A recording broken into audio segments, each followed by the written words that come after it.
ایک جہاز مغربی ملک کی طرف مخوف پرواز تھا۔ اس میں ایک پڑھا لکھا مسلمان بھی سفر کر رہا تھا۔ ایئر ہوسٹ نے دوسرے مسافروں کے ساتھ اس مسلمان کو بھی شراب پیش کی تو اس نے شراب پینے سے انکار کر دیا، جس پر ایئر ہوسٹ نے اپنے سپروائزر کو مطلع کیا۔ سپروائزر نے مسلمان سے کہا کہ کیا ہمارے خدمت میں کوئی کیس رہ گئی ہے؟ یہ شراب تو مہمان نوازی کے طور پر پیش کی جا رہی ہے۔ مسافر نے اسے بڑی تمیز سے سمجھایا کہ میں مسلمان ہوں، شراب نہیں پیتا۔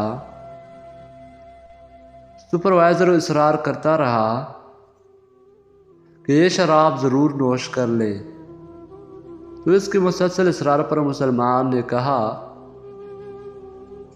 ایسا کرو کہ یہ جام پہلے پائلٹ کو دو۔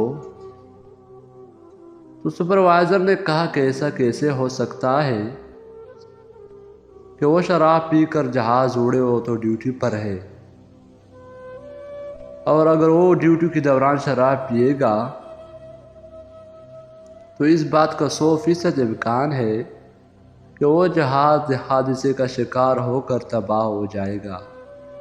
تو پھر مسلمان مسافر نے بھی بہت خوبصورت جواب دیا، دیکھو میں مسلمان ہوں اور میں اپنی ایمان کو بچانے کے لیے ہر وقت ڈیوٹی پر ہوتا ہوں۔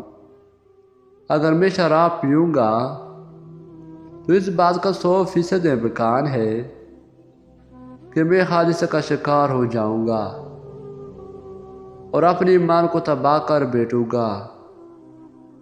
دوستو، اس بات کو سمجھنے میں ہمارے لیے بہت بڑا پیغام ہے۔